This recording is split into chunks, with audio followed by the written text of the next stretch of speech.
Changemaker Forum, which is going to be an opportunity for you to see how a number of people right here in Brisbane, right here in Queensland, have already been applying many of the things that we're talking about.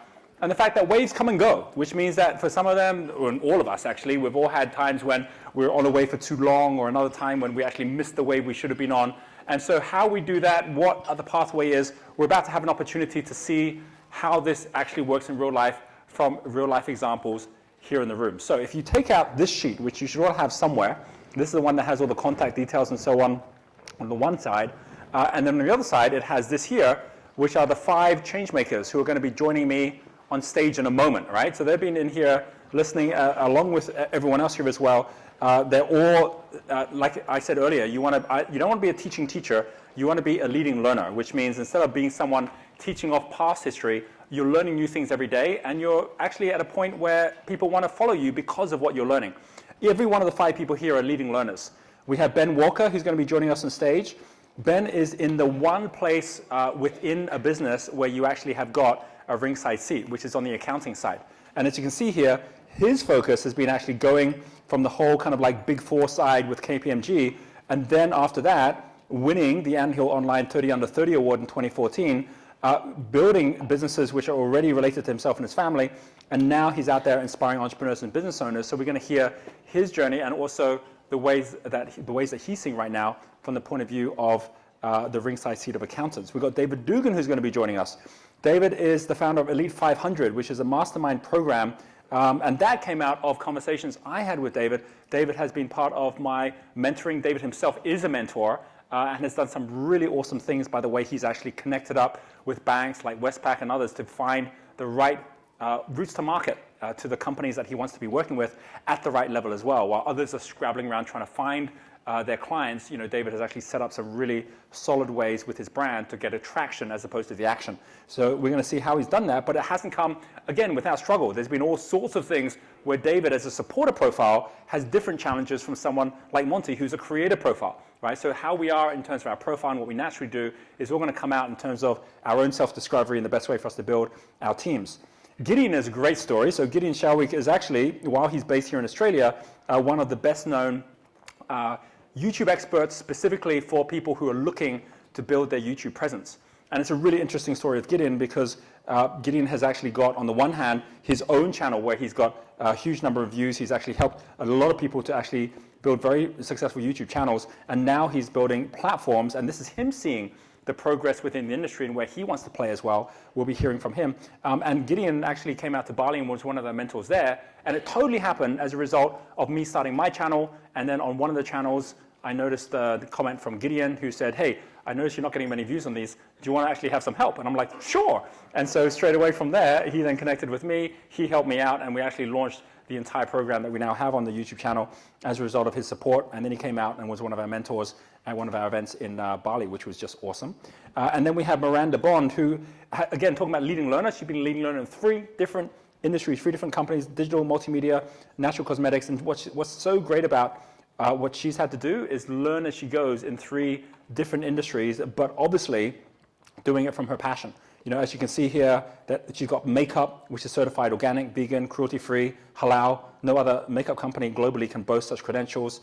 And as you can see, she's had 35 awards for product excellence and innovation through that. And that was a company in Eco, which she actually sold in 2013. So how do you go about setting up a business for sale? What are the pitfalls? We're going to see that as well from Miranda's story.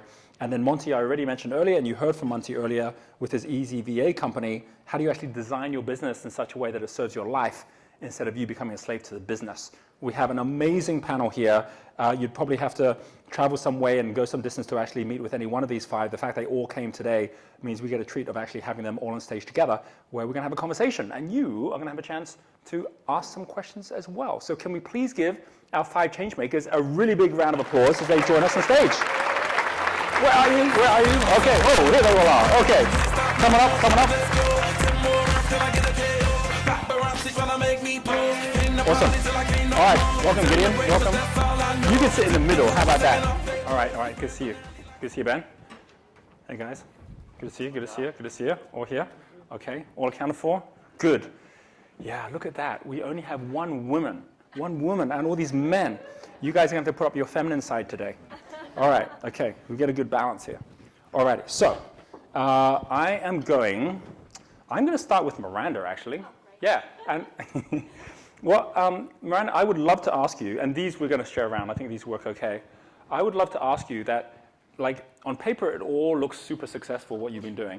What would you say was the time which was the hairiest time, or the time when you're like, I don't think this is going to work, or this is, where you had doubts, or one sort or another, if that ever happened, or when things weren't going your way? What was the switch, and what was the key that happened at that point, which allowed you to go on to the success?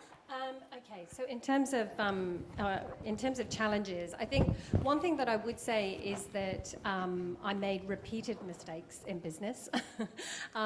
You know, I'm one of those people who I've learned everything that I've learned in business just by being at the coalface and, you know, learning the hard way by making mistakes. But I would say that in the business with Anika, the biggest challenge for me, you know, I literally started the business from my kitchen and grew it into being a multi-million-dollar global business. The biggest issue for me always was cash, because one of the things that I learned the hard way was phenomenal growth also really requires a lot of cash. So, okay, so let's talk about that, right? Because that phrase, well, I started the business in my kitchen and became a multi-million-dollar success, isn't normally, like, usually there's a bit in the middle, which is... Because lots of people start their business in the kitchen, right? Yeah, right. And then it doesn't go anywhere, right? Yeah, yeah. And then the fact that you have to deal with the rapid growth, which is a good problem to have, something must have happened to make the rapid growth happen. So what would you say is what you did differently, which allowed you to take what was a product that lots of people have a good, like, hey, like, you know, raw and natural products, how great is that? But you must have done something different, which you can share with everyone. Sure. So the first thing was that we had a real niche, I would say. You know, we were the first certified organic makeup company, and we did, you know, really genuinely natural products, and they were really good quality products. So that was a real niche for us. Who was your first customer? Who was the first customer? Actually, Wollongong beauty salons, believe it or not. All right. But literally, I went out knocking on doors and started selling through beauty salons, pharmacies, you know, organic stores, that sort of thing. But my background was in digital. You know, I've been in digital for 20 years. Yeah. And so e-commerce was a huge part of the business. And actually, we derived 25% of our revenues from online. Okay. And that allowed us to go global very, very quickly, because you know, we weren't even actively going out and sourcing distributors overseas. They were coming to us. Yep. And that was because of our internet presence and the brand that we had been able to create online.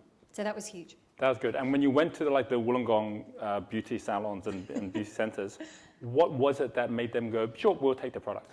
I think a combination of the fact that it was very new to market. You know, there weren't a lot of other natural or organic options out there. And the quality of the product and having the right price point, the right packages as well, that was really critical, was being able to not just assign the right price point, but how you actually got a retailer involved, what sort of support you were giving them, and what that package was. Yeah. Okay, so we're going to go from that example, which is an example of a physical product, and then I'm going to come over to David, where David, like taking the mentoring side, which is it's obviously not physical, but it is something which is translatable, and a lot of people have been going through. I'm going to do coaching, I'm going to do mentoring online, right? And one of the key things that David's done is almost go in the opposite direction, which is go the high end, go for the experience. Do you want to share your story, the journey, David, of your story of how the brand got built and then the pathway to what you're now doing and the way you're delivering today? Yeah, sure. Thanks, Roger. Starting off, I came from a corporate background. I was in the military, and my last job in there was as an executive coach. And I thought, I'd love to do this out in the real world. And I worked for another organisation. Interesting. That's how Monty and I met about 5 years ago. Really? And you know, you go out there and refine those skills. And I think what happened was I got to a place where I was getting burnt out. So it was very much you can deliver, you over-service when you're starting out, you're doing all those things. And this is like one-on-one, right? One-on-one, Yeah. So it was one-on-one. Can I see a show of hands? Who here does at the moment one-on-one consultancy or coaching? All right, so quite a few people, yeah.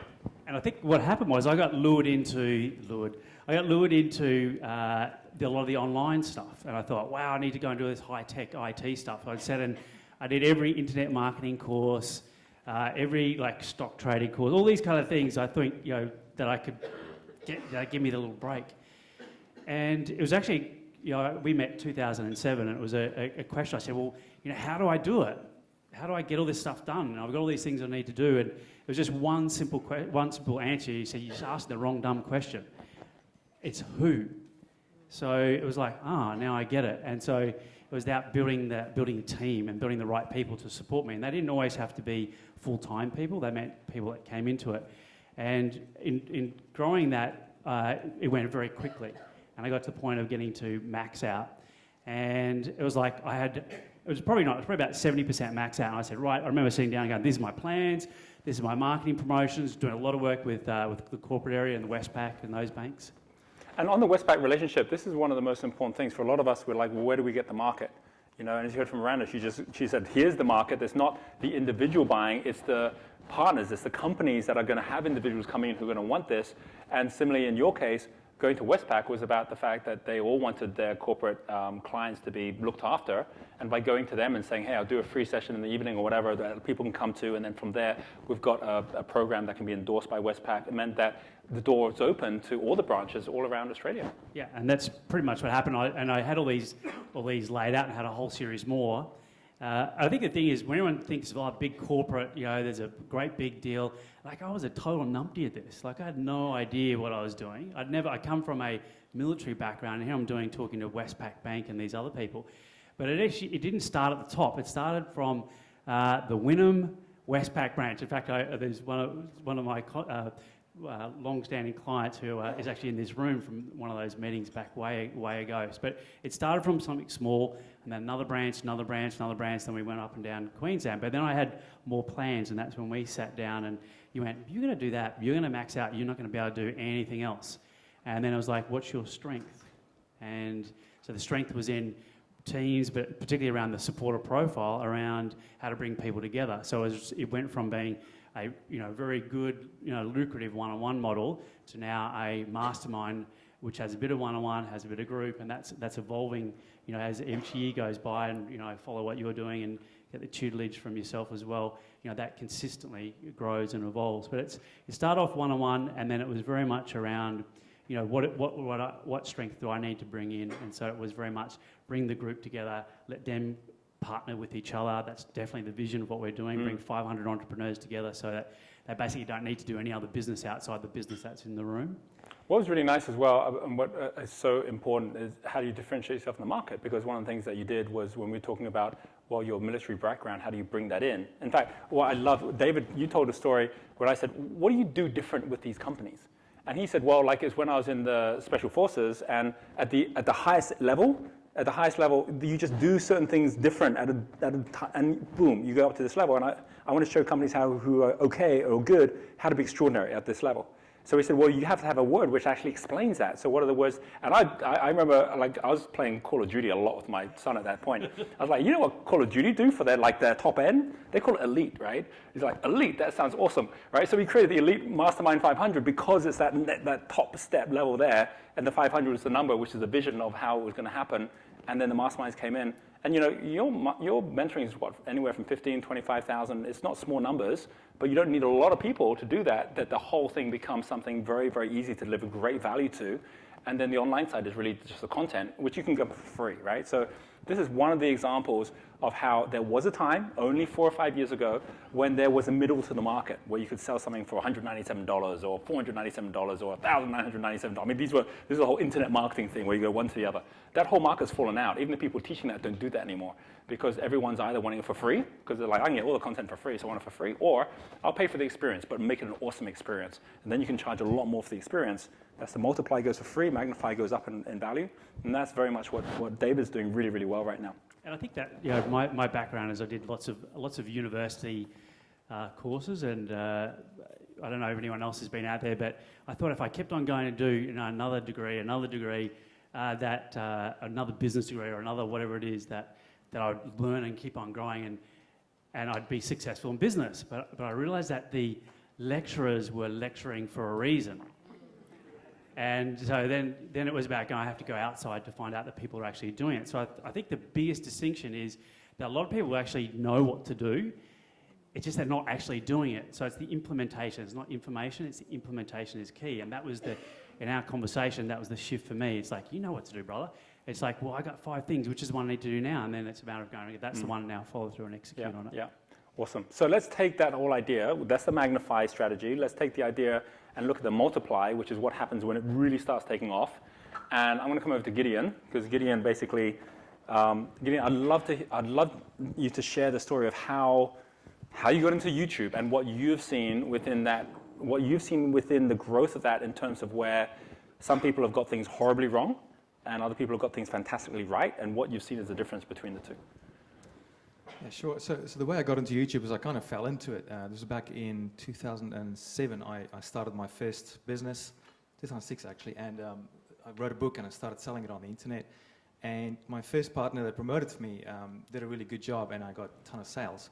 But then from that, it completely died down. I didn't have a clue how to get traffic, so I thought, I better start interviewing people who know how to do it.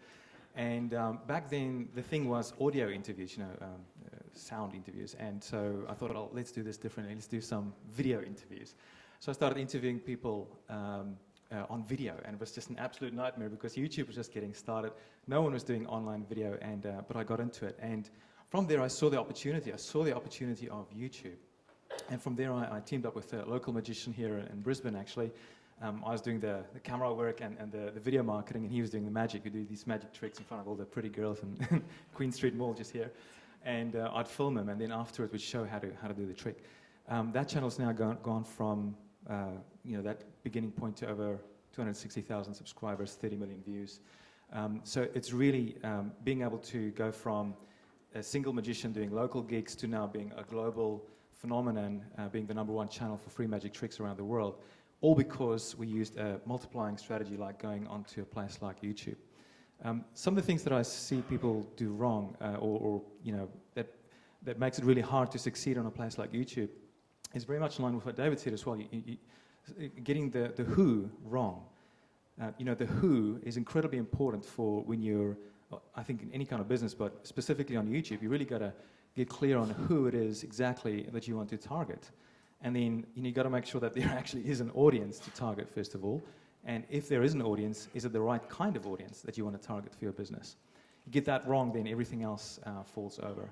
But I think that was part of the success of that magic channel. And basically, everything else that I did from then on, being able to say, all right, who is it that I want to target?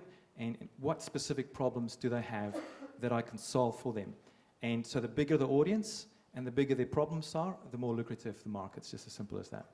So something which I found really interesting for 2 reasons is you chose your market after that, which was going to be the people that actually wanted to figure out how to set up their own channel, right? So you've actually got your channel where you do that really well with, and then lots of other people started copying you. So there was others like who all do this as well, and they were all kind of like saying, here's how you do this on YouTube, here's how you do that. But you kept on following not the product, but the problem, which was, well, now what's their problem? And as more and more of them showed up and they had all this stuff for free, they then go, yeah, but I need the next bit. And so that's what you're now moving into. Can you kind of share what that evolution was into what you're now doing? And the second part, which you also saw, hey, as long as you're just one doing the channel, there's a limit to what value that would be. But if you actually turn this into a business with a platform, then you're actually going to have something which is far more valuable and saleable as well. You know, kind of. Yeah, sure thing. So after that magic channel that we did, I thought, okay, well, let's a lot of people ask me, how do you do it, and can we do it too? So I started another channel that would teach people how to do it for themselves and use YouTube as a growth strategy for their businesses. So I started that business. And the biggest challenge I had for this business was that it was always dependent on me and my brains. And while it was nice to build an audience, a global audience, it always came back to me. Like if I wasn't pushing it, if I wasn't creating content, the business wouldn't grow and succeed. Another big problem that I found through doing that was that the #1 issue that my audience were having was with video production. Everyone struggled to create videos and make them look really good, and that's when I started the Splash Show business, which would basically give you shortcuts for creating really nice-looking videos. And then from there, so that the whole point of that business was to remove myself from the business activities and to create an asset that's that's still scalable, still digital, but also sellable. So to create a brand that's sellable, independent of me. And then from there, I realized, yeah, people still struggle with traffic and views. And so I said, well, what's the quickest way to get traffic? And it really is if you've got some money to pay for it. And so then I started another platform that helps you with YouTube video ads. And so from there, you can now get instant traffic. You don't have to be creating content for 6 months and then sort of hope and pray for the viewers to come. If you've got the right idea, you can very quickly, instantly, like within an hour, get endless amounts of traffic. So that's the latest. So just to get you an idea of why this is so important and the value behind this, it's like we can now use Splashio, and we use both these platforms, right? Because I started working with Gideon, and we can use Splashio to create a really small, like, Gideon will talk about the value of having, one of those like, what do they call it, inline videos or in-display ads. In-display ads, which is basically the ad that you get when you watch a video and then it shows the ad first, right? And how you have to have, like, within a certain percentage of time, that ad to be watched. What's the percentage of time before you get charged for it? You get 30 seconds before you pay. 30 seconds. Yeah. So basically, if someone clicks within 30 seconds, you don't pay for it. Because actually, YouTube wants that person to stay on, and they'd rather people kind of click on something than don't click on anything. So you're actually getting rewarded for the fact you've got a good ad by not having to pay anything for the ad and get someone your way. So it's all about what do you do in the first 30 seconds. So he's got like templates as to how you say here's the problem, how you say like here's how we solve the problem, and like exactly what we went through. And you just follow it and you just use the template, and then boom, you've got this video. And then he'll then have this whole thing where you actually go through to do a search to say, right, I want to look for entrepreneur channels or anything that's an entrepreneur video, and it will come up it'll search all of YouTube and it'll come up with all the ones at the right keyword. It'll say, here's the top ones, here's what you need to do, and you go click, click, click, click, and straight away you actually targeted all those videos. It's like unbelievable what you get for it. And how much are you charging for that right now? Like it starts at $47 monthly, and then up to $297 for the agency plan. Yeah. Okay, so you've got basically a subscription model, right? So $47 sounds cheap, right? But that's $500 a year. But that's still cheap compared to $15,000 or $25,000 for mentoring.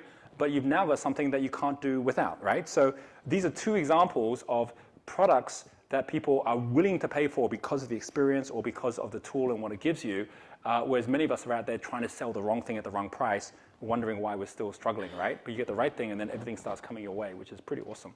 So that's great. Thank you, Gideon. Thank you. Thank you, Roger. And let's take that and come over. I'm going to come to Monty finally, so I'm going to come to Ben next. And I'm going to ask you a question around what you're seeing in the market. Well, first of all, before I do that, tell us about yourself personally, that transition from going from the KPMG days to like saying, I'm going to go out there and do something more entrepreneurial.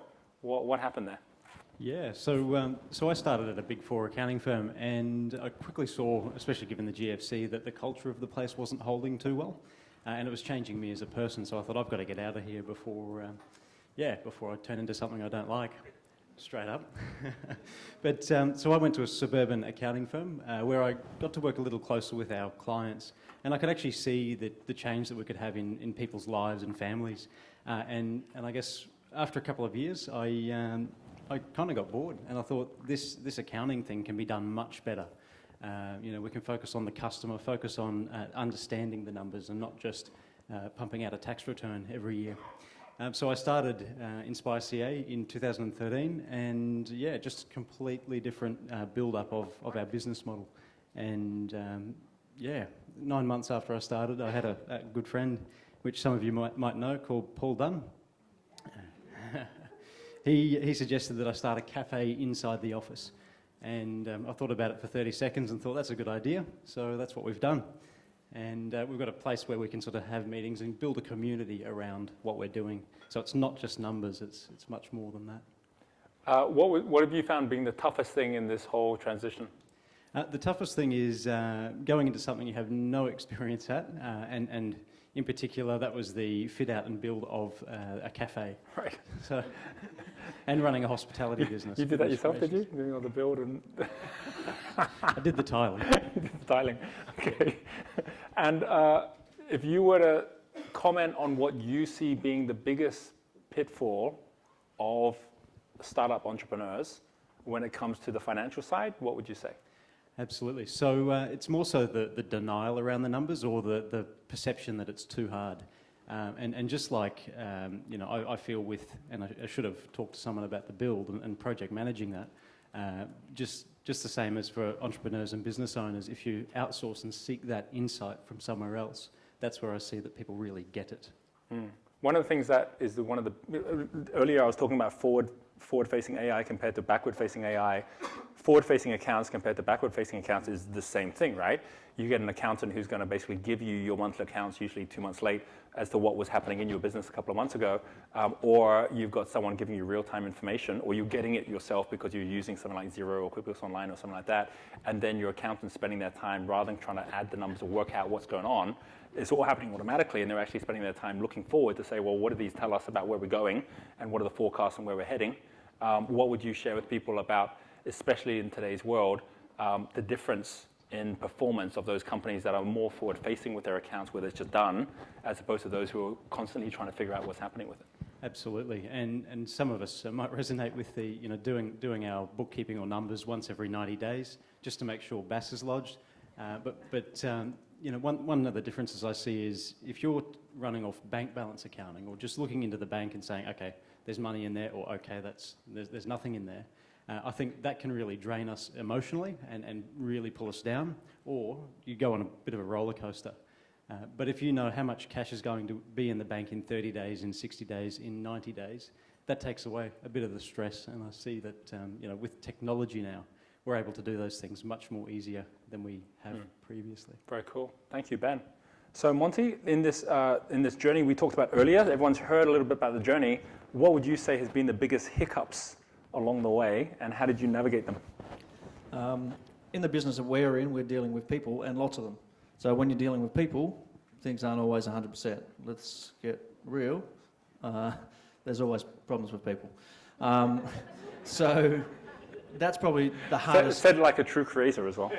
That's probably been the hardest part of our business, is what happens in the back end. And our big key point of difference with EasyVA and how we operate is that we have a local presence in Australia. We give support which no other outsourcing solution is providing. Every staff we put in place comes with a team leader, so we're really holding people's hand through the process. So it's very different to the traditional do-it-yourself model of Elance and Odesk and Freelancer. But what that presents for us is over and above challenges in terms of when a client has an issue. If communication breaks down, things like that, then there's all sorts of blame and stuff going on. So it's been dealing with that and managing that, and how I've been able to do that is really just through growth and then having the resources to put in local people on the ground here. So Genevieve is now the COO, and she's 1,000 times better than me at dealing with people and clients. I'm terrible. It's like that's why I go to Bali, and she's always pulling me out. She's saying, "No, just give that back to me. You shouldn't be talking to these people." So, and it's true. It's absolutely true.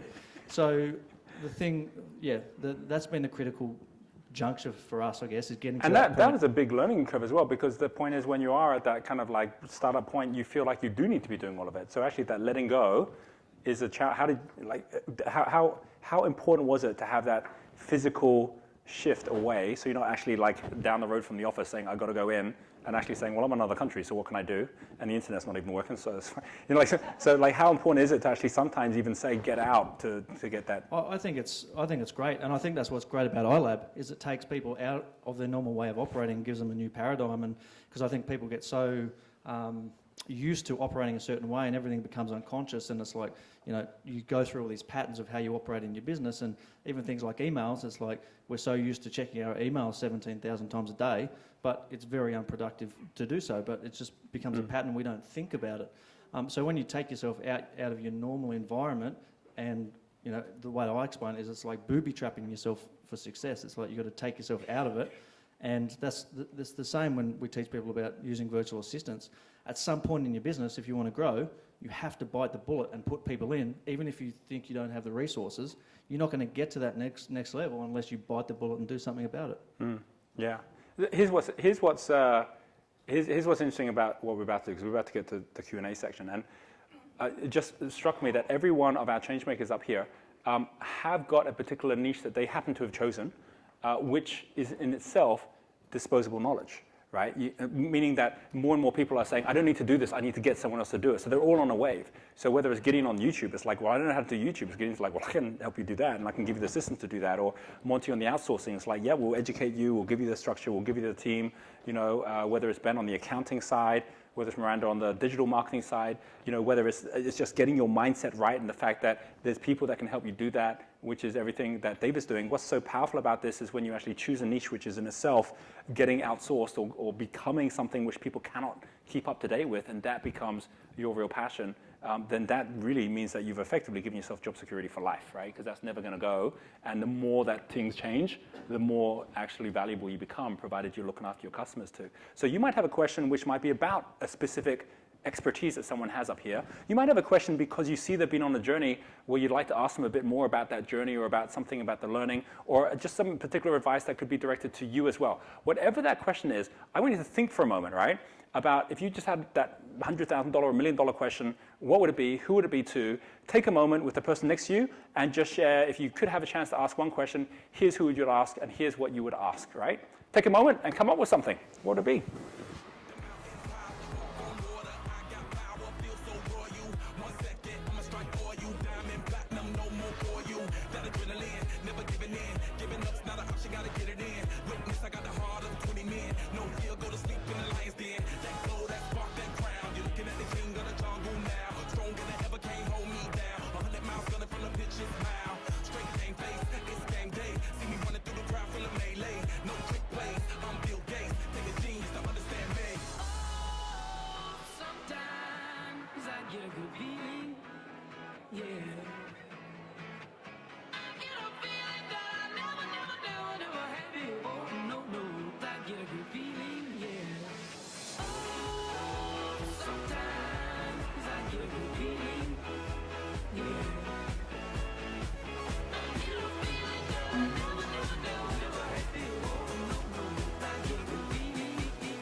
Okay, thank you. Thank you for sharing. Thank you for sharing. Alrighty. So I remember that same mentor, Michael Bronstein. I remember asking him once. It's amazing because like so many people, have questions in life, but they never get the answers to the questions.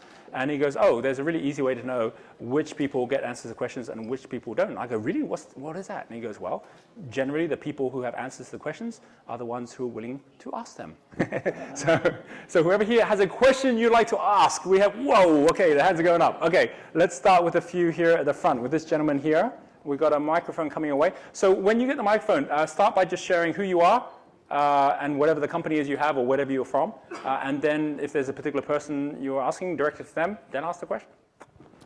Hello, Nick Cree. My business is Positive Business Online. We're a digital web company.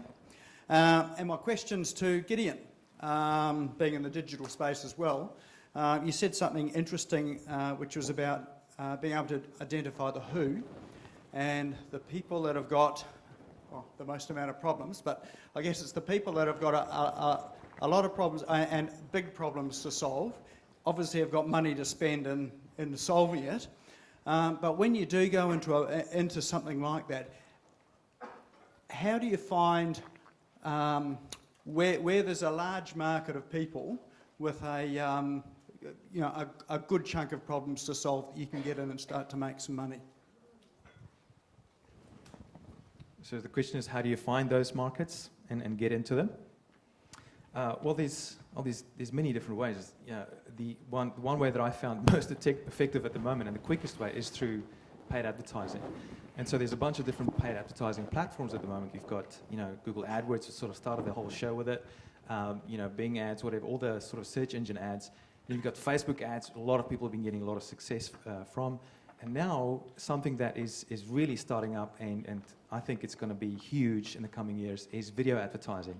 Of course, YouTube's leading the show in that, but we've got all the other platforms following suit on that. Facebook is getting really big on that. So the first question to ask is, where is your audience hanging out? Where are they hanging out? The people that you want to target. Are they on Facebook? Are they on YouTube? Are they on both? Do they maybe not even go to any of those places? Are they offline? Do you need to go to a medium where, if they're only still reading newspapers, maybe you only need to go there. So the first thing is to figure out where is it that your audience goes regularly.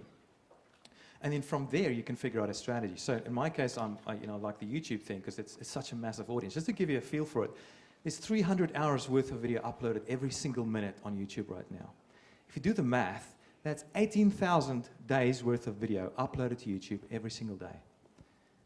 If you want to binge watch that, just one day's worth of video, it'll take you 49 years. Okay. So what it's saying is that there is a ton of opportunity on a place like YouTube right now, a ton. There's so many videos and opportunities to show your ad in front of and to be in front of an audience. And get this, there's not enough advertisers. So it's a huge opportunity to be able to get in front of an audience, a very targeted audience. I wouldn't necessarily go for just a real massive mainstream kind of audience. I would ask the question, okay, first of all, where do they hang out? Then who it is you want to target? And that who is a very important question. You have to ask, first of all, are there enough of them? And do they have money to spend with me? For example, you could set up a YouTube channel and just get 100 views. If those 100 views are from 100 millionaires and you're selling a product that they are interested in, those are good views, right? They might be much better than getting 10,000 views from 13-year-old boys interested in gaming who don't have any money, and you might not be able to sell any products to them. So it's a very important question, the who. It's not necessarily in terms of volume, in terms of number of people, but it's those two things. Are they the right people? Are there enough of them? And do they have actually money, to be able to pay for your products and services? Because now with the internet, even the smallest niche, it's still going to be a big niche. So it's really more a question of who do you want to be working with, because the last thing you want is to go for markets you think is big and then not actually even enjoy working with those people. I mean, one of the people that actually was posting around the same time I heard from you was a guy who had this really weird message where he had lots of people watching his channel, and he had this message which was like, I love what you're doing. I've been doing this for a while. I love it too. Even though I'm a lot smaller, and then excuse the pun. I'm like, what was he talking about? So I click on his channel, right? Turns out he's got a business where his entire business is a talent agency for midgets. That's his entire business, right? That's all he does, right? But he's got this, that's it. That's what he does. But he's just got these amazing midgets that get these amazing jobs, they've been in the Arnold Schwarzenegger movie, or this movie, that movie, and he's really happy with that. And he's a midget himself, so he's like, awesome. Got lots of people just like me, right? So what's really cool is that there's little niches wherever it is that you're going for, and it is about that, right? Okay, let's take another question. Yes, we'll take the gentleman right over there. Here comes the microphone.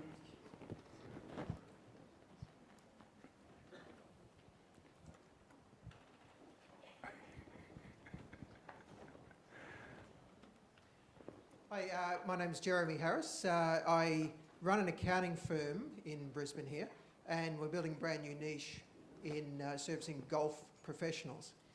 I think my question is probably best directed at David and Ben, although happy for anyone to answer. Crossing the chasm in a business that where relationship and people contact is really important, to be able to leverage that.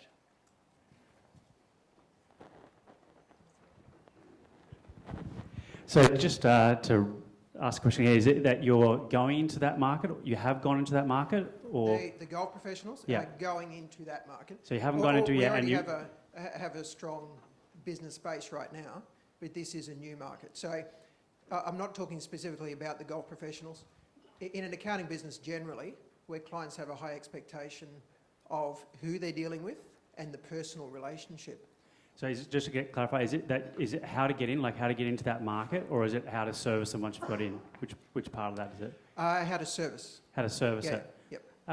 Okay, well, the first thing I'd say is you've got to work on your strength first. Like, totally, you've got to target the market. You've got to make sure that you're fitting their needs. But I'd look at who's in your team that could actually service them best. So if you want to have a lot of client liaison work, generally speaking, someone who's on the left-hand side of the profile isn't always the best person to be doing that. They're going to have that steel energy. But that still has a place, particularly from the accounting perspective. You do want to have that in there. Is making sure that the person who is doing that face-to-face is on the blaze energy side. So that would be, for me, that'd be the first go-to. We'd go, right, if we're going to deal with these people, we need to make sure that we've got the right sort of person, someone who's a supporter, maybe a star, maybe a deal maker, but someone that's on that right-hand side, maybe even someone, depending on the market a little bit, might be someone even a little more grounded. So pick the right person to deal with them. And I'd certainly want to be knowing more around what their needs are. And specifically, do they want to be... A lot of times what you'll find is some of those high-profile people may want to have really individual support and help. A lot of times what they really, really love, I work with a lot of accountants and financial planners and bookkeepers who work in a lot of creative industries. So if you think of a lot of the music and pop stars around, they work with them. And so what the thing they've found is actually building little communities where they bring them all in a group, and they keep it really small groups, like 5 to 10, and that's really a very manageable place. So I could easily see, if I was going to do a model around that, this is my model, would be more at least getting them together once a quarter, depending on what their tour's like. So I'd probably think of when their cycles, their seasons are of their tours. If it's something in there where you'd have, let's say, for example, yourself, and I'm guessing you might be more on the mechanic lord side, I could be wrong, probably not. And then bringing someone else in the team, so you have like a double header, two people going there, and bring them together in a nice small group, because a lot of times they're very good at the technical part of their skill. Like particularly I'm thinking creatives and golfers are in that same high end, and no one's ever actually spent the time to show them really how to do it. And I think a lot of times they're nervous to even expose that part of that business. So I think you find a nice intimate group where they actually go, oh my God, I'm feeling the same way too. Like, oh man, like I just won this tour, man. I got this, $300 grand, but I got no idea what to do with it. I got these financial planners, I got these people, they all want to talk to me, they all want my money, and I don't know what to do, so I don't do anything. So I think sitting down, having some sort of structure, some sort of rhythm that fits into them, making sure you've got a right team there, and as in teamers and the energies that are going to support them best. And that will absolutely set you apart. I think the only other thing I would add in from an accounting perspective is what Roger talked about the review, my version, the review accountant versus the forward-thinking one. That will totally, anyone who's in the financial industry, there are so few bookkeepers and or accountants that do anything like that. If you sit down and map out, this is the path that you're going to follow, this is the wealth journey, this is the steps that you take on, you'll get so many referrals you won't know what to do with. That would be my suggestion. Over to you. Thank Do you. you want to add something, Ben? Yeah, and the only thing I've got to add to that, Jeremy, is there, in terms of the delivery side of things, is there a way that you can deliver both in a group setting and also a one-to-one? I think with accountants, it's a high level of relationship and trust and financial intimacy. So there still does, in my view, need to be that one-to-one personalised sort of service, but you can, I feel, do also elements of group as well. And just in the same way, Ben, you got a cafe going. I mean, like, what golfer wouldn't want to know how they could actually integrate once a month a golf session in, which they could be totally tax deductible together, together with like, a couple of things at like the 18th hole, and like at the end of it all, like, actually having a couple of celebrity golfers that are part of your kind of group that are coming in as well. I mean, who wouldn't want that instead of kind of going and sitting with their normal accountant? So it is actually, that's the great thing about a niche. The moment you have it, it doesn't take much to actually make it very relevant to them in a way no one else in the market is, because they're trying to busy being everything to everyone, which is great. All right, thank you for that question. Let's take another question. We'll take one from the gentleman right here. And maybe if you guys who've got the microphone stay closer to the front, and then we can head back when we need to as well. Hi, my name's Hamish McMichael from the Kaizen Institute of Health on the Sunshine Coast. Probably David and Miranda are the two I wanted to target on this one, is price pointing different packages or products, and is there a particular protocol you follow in regard to working out where to price point business items and packages that you have? Shall I start off with that one? Sure. So one is obviously competitor review. So is really looking at who else is out there in my competitors and what are they charging. And then really it's looking at what is your cost of goods, what is the cost of you doing that service or giving that service, and then looking at those two factors and placing yourself where you want to be placed. For example, you may decide I want to give a prestige service, or you may decide I want to give a luxury service, or you may go after the sort of mass market. It's making that decision and then pricing accordingly compared to what's happening in the market and what your own costs are. How did you do it? I mean, did you go up, or did you... We went for what's called mastige. So mastige. Sorry, yeah. Okay. So I deliberately didn't want to go luxury because it was really important to me. The whole mission of organics was what was driving me, and I wanted to make really natural, certified organic products accessible to women everywhere. I wasn't able to put mass pricing on there because of the costs involved of creating a certified organic product. So I came just on that sort of verge between mass and prestige, and that worked phenomenally well. Because that's like the airline's premium economy. Yeah, that's exactly right. I was premium economy.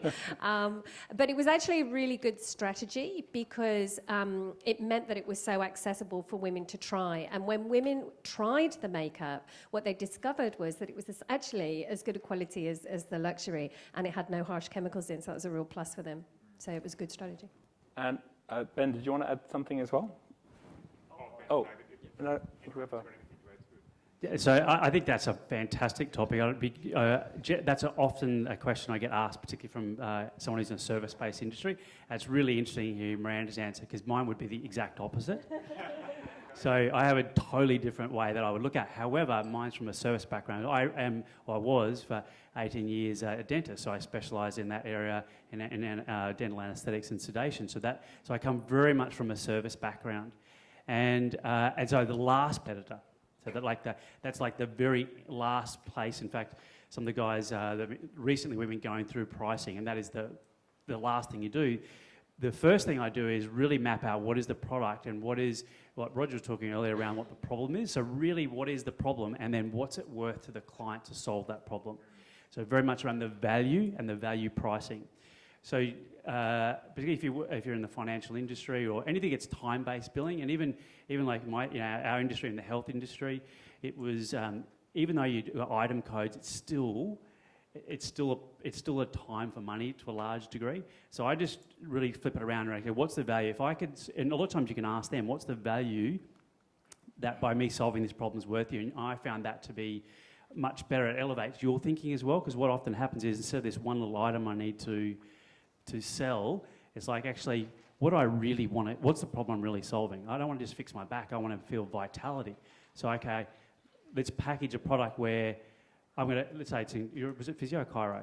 Exercise physiologist. Okay, sorry. Okay, well, I'll take chiro as an example. It's like, I want to fix my back, but it's not actually about that. It's about having a invigorated or energised life, physical ease of movement, or whatever that topic is, and to go, what else do I need to have in that? So I'd be packaging other things in there, and then what happens is there is a much higher perceived value. You can charge usually a premium for it, and the clients are much happier.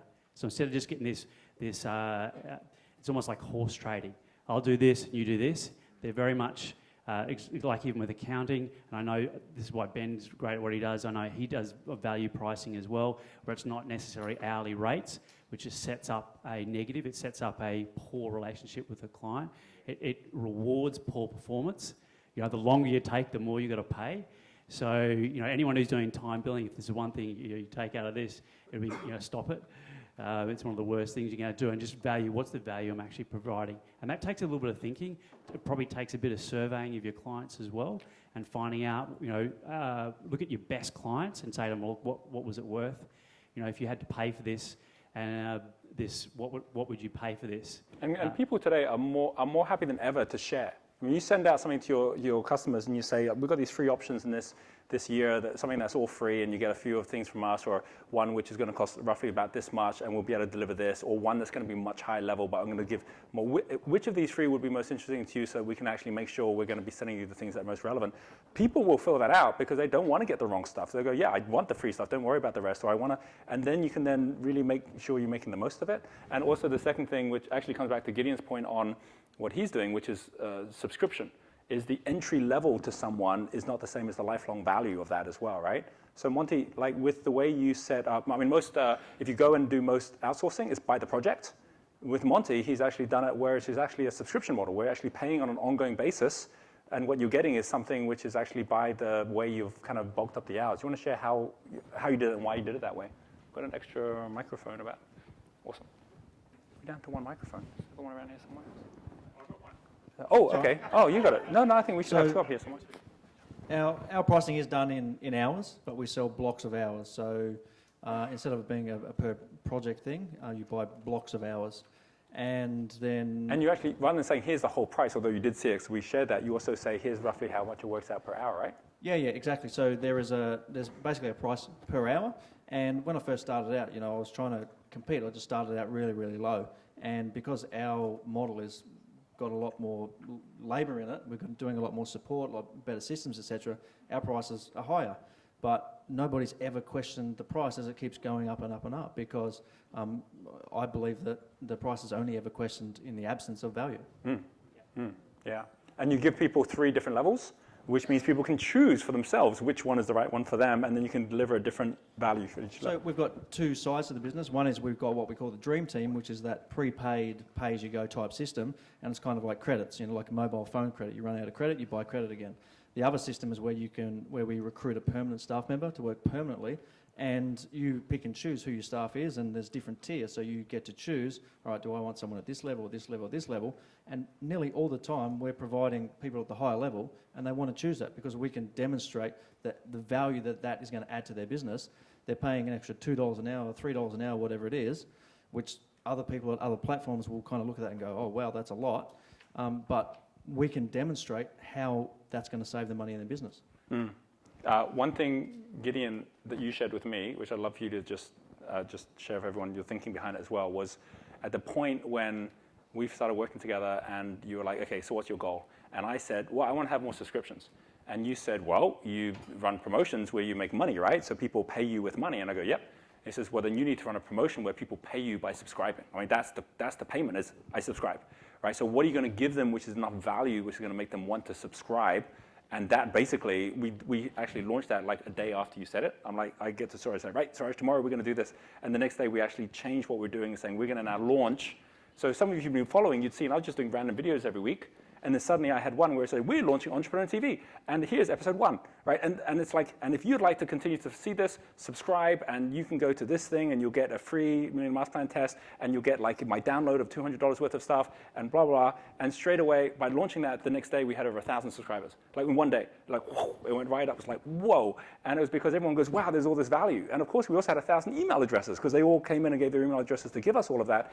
And none of that would have happened if Gideon, you hadn't given that advice. So that whole thing about how payment isn't all just about the money, it's about whatever action you'd love your customers to take to come on board.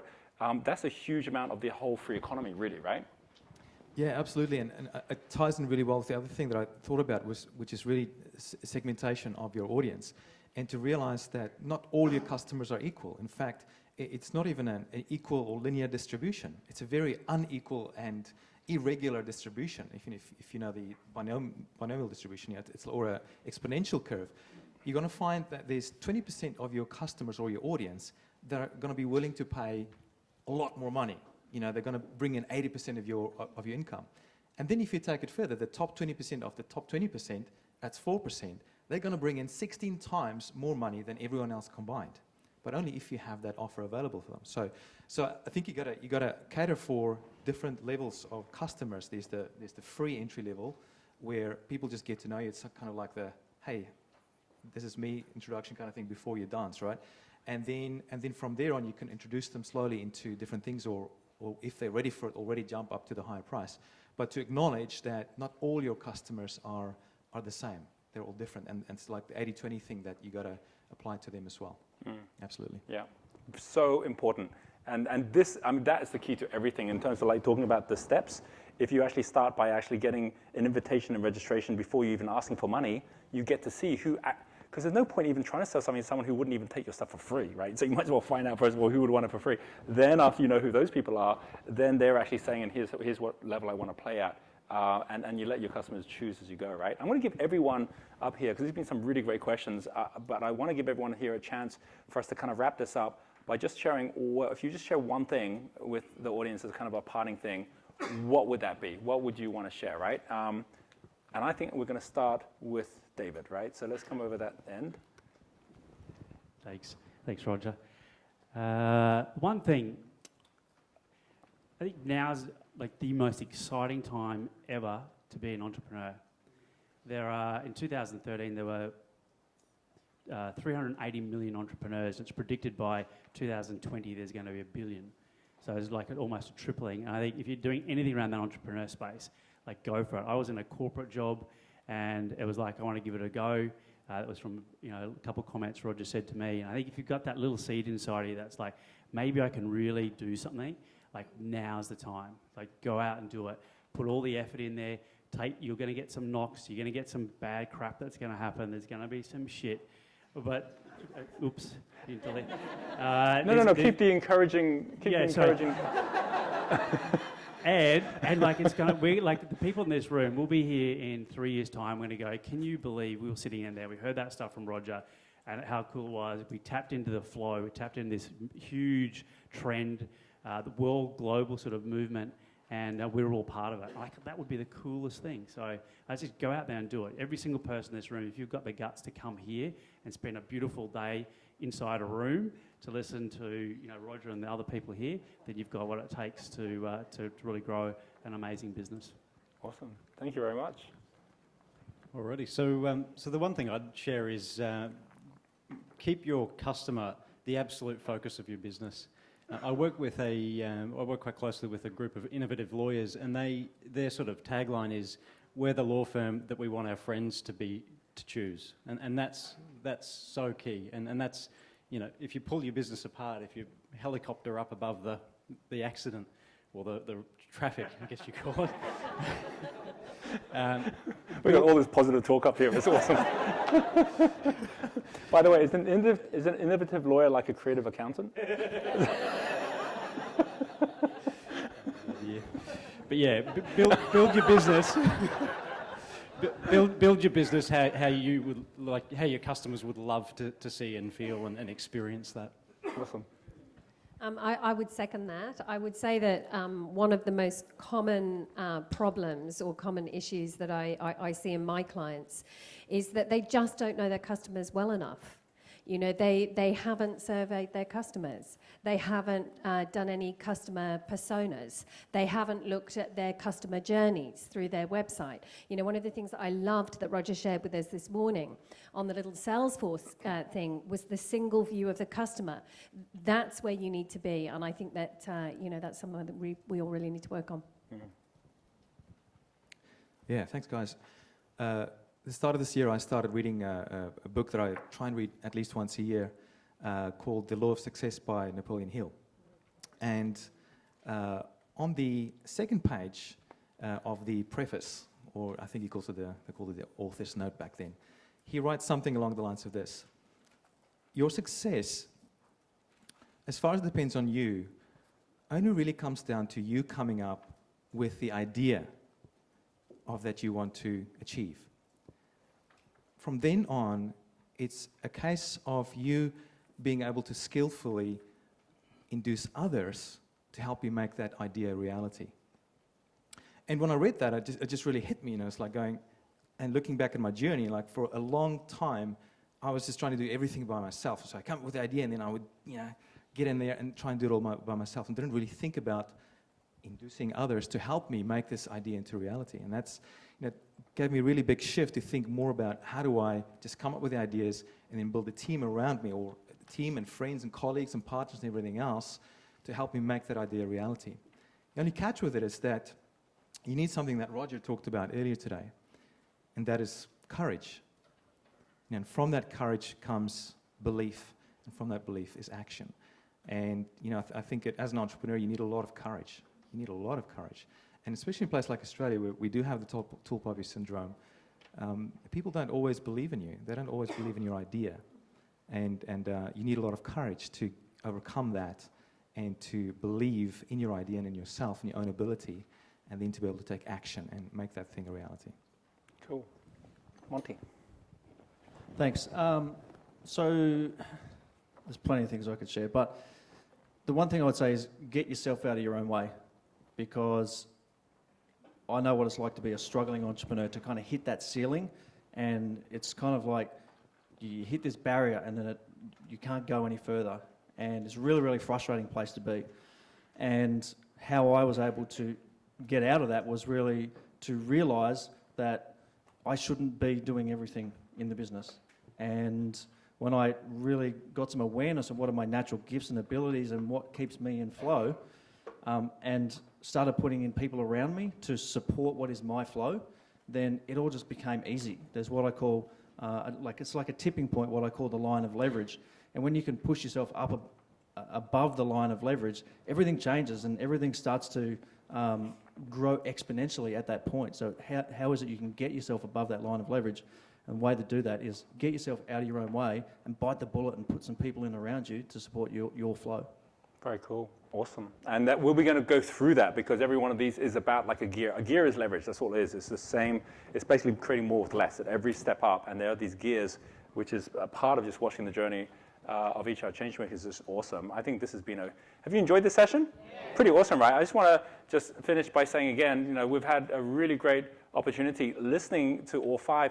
However, they're around as well, right? And like, we're going to have a break, which is going to be coming up mid-afternoon. You know, do connect in with the person that you really would love to get connected to as well. Each one of them has an expertise which their entire business is based around. So definitely make sure you make the most of that today as well. And can you please join me in thanking our Changemakers for being up here today? Thank you, guys. Thank you very much. It's been awesome. Thank you. Awesome. Cool. Good one. Cool. All right. Okay, take a moment with someone next to you and share, out of everything that just happened up here on stage, what would be one of the biggest learnings you just take from everything you just heard in the conversation, right? Have a conversation. What's the biggest thing? And if we could have our team up on stage. Awesome. Thanks, guys.